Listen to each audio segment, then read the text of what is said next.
बिस्मिल्लाहिर्रहमानिर्रहीम। अस्सलाम वालेकुम। कल कराची से आती हुई एक मुसाफिर बस पिंडी पटिया के करीब हादसे का शिकार हुई। ये काफी मतलब कि अजीब सी चीजें पता लग रही हैं। कोई कुछ कह रहा है, कोई कुछ कह रहा है, लेकिन उस बस में जो मुसाफिर जिंदा जल गए उनकी तादाद कहीं से कोई 20 के करीब बता रहे हैं, कहीं से कोई 27 के करीब बता रहे हैं। उसमें एक वीडियो मैंने देखी, दो बच्चियां बच्ची हैं, उनके एक बहन छोटी और एक छोटा भाई और उनके वालिदैन इस बस में झुलस गए, मर गए। उनका जो दुख था, उनका जो रोना था, वो देखा नहीं जा रहा।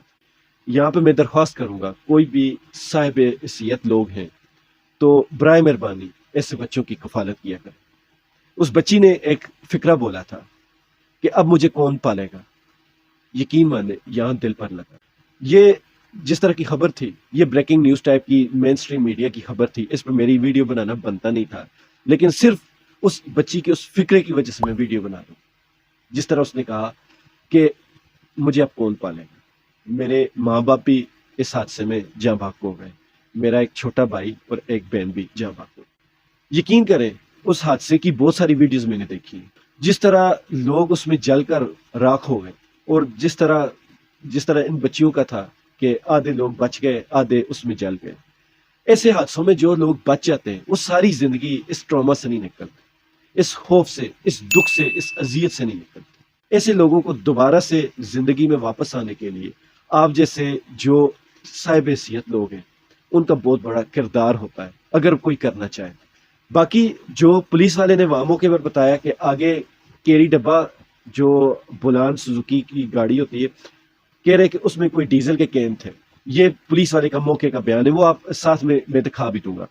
उस पुलिस वाले के बयान के मुताबिक कैरी डब्बे में डीजल के टैंक थे, लेकिन जो बस की वीडियोज है आप सोशल मीडिया पर देख लें, बस को जिस तरह आग लगी, मुझे शक पड़ रहा है कि बस के अंदर अपना कोई डीजल या इस तरह का फ्यूल वगैरह था जो कि स्मगल हो रहा था, या कराची से आ रही थी। जारी बात है, वहां से बलोचिस्तान से कराची अगर पेट्रोल सप्लाई हो, कराची से यहाँ इस्लामाबाद में आ रहा हो, तो चांसेस है, मैं ये इल्जाम नहीं लगा रहा, लेकिन चांसेस है जिस तरह बस को आग लगी, वो आग अगर तो कैरी डब्बा आगे जा रहा हो, बस ने पीछे सेट किया हो, या बस आगे जा रही हो, कैरी डब्बे ने पीछे सेट किया हो, और उसमें बेशक जितना मर्जी फ्यूल क्यों ना हो, बस को इतनी जल्दी इतनी स्पीड से आग बिल्कुल नहीं लग सकती। बस को जिस तरह आग लगी, वो लग रहा था कि बस को सेंटर से आग लगी, और जिस तरह वो आग भड़की, मतलब लोगों को निकलने का मौका नहीं मिला। एक तो बाज लोग कह रहे हैं कि उसके अंदर इमरजेंसी एग्जिट डोर भी नहीं थे, और दूसरा वहां पे शीशे तोड़ने के लिए कोई ऐसा औजार भी नहीं। वो हम मान सकते हैं कि हमारी पाकिस्तानी बसों में इस तरह की सहूलियात होती नहीं, और हो भी तो लोगों को इस्तेमाल करना आता नहीं। लेकिन असल चीज ये है कि आप रोज बरोज टिकटॉक पे, फेसबुक पे, यूट्यूब पे, शॉर्ट्स वीडियो में कहीं भी आप ये रोज देखते होंगे कि बस वाले किस तरह आपस में रेस लगाते हैं, और इंतहाई खतरनाक लोकल रोडों पर, ये तो मोटरवे, लोकल रोडों पर जिस तरह वो रेस लगाते हैं, उससे खौफ आता है देखते हुए। आप मोबाइल पे देखें तो आपको खौफ आए। तो हमारी इंतजामिया सोई हुई है। अभी कुछ ही दिन पहले मोटरवे पर ही एक और हादसा हुआ था, जिसमें ओवर स्पीड बस कंट्रोल से बाहर हुई, और उसमें भी अच्छे खासे लोगों की जान गई। तो हमारी इंतजामिया कब तक सिर्फ अपने सियासी मुखालफिन के ऊपर नजर रखेगी? कब वो अपने मुल्क की मैनेजमेंट पर नजर रखेगी? कब अपने मुल्क की मैनेजमेंट को सही करेगी? ये कब होगा?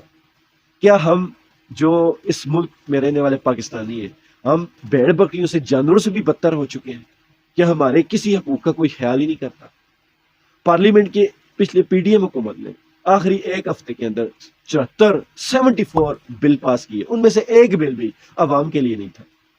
16 माह की हुकूमत में कोई एक बिल भी ऐसा नहीं था जो अवाम के लिए हो, अवाम की फलाह बहबूद के लिए हो। उल्टा जो इमरान खान ने सेहत कार्ड अवाम को दिया था, इन्होंने वो भी खत्म कर। तो कब हम अवाम का सोचेंगे, कब अपने मुल्क का सोचेंगे? कोई भी ऐसी बस नजर आए, देखें आप, एक हेलमेट पिछले दिनों हेलमेट की आपने स्कीम चलाई हुई थी, मैं तो स्कीम ही कहूंगा, किसी बड़े बंदे की आपने कंसाइनमेंट आई होगी हेलमेट की, तो आपने वो बिकवाने थे, तो फिर उसमें जुर्माना आपने बढ़ा दिया और लोगों ने धड़ाधड़ हेलमेट खरीदे। तो सोचे कि एक मोटरसाइकिल वाला अगर हेलमेट ना पहने तो उसका अपना जाती नुकसान होगा, लेकिन एक बस वाला अगर गलती करे तो कम से कम 40-50 लोगों का नुकसान होगा, और आपका हाथ ऊपर की तरफ नहीं पड़ता। क्यों? जारी बात है, जिसकी बस होती है उसके ताल्लुकात भी होते हैं, और पाकिस्तान को ये ताल्लुकात ही तो मार गए। हम लोग अगर छोटा सा भी कोई काम करवाना हो, ہم نے نائی کے پاس بھی جانا ہو بال کٹوانے کے لیے تو تب بھی ہم کوئی نہ کوئی سفارش لڑاتے ہیں. خدارا ان چیزوں سے نکلیں. جو بڑے مگرمچھ ہیں جب تک ان کے اوپر آپ ہاتھ نہیں ڈالیں گے چھوٹے لوگوں پہ ہاتھ ڈالنے کا کوئی فائدہ نہیں.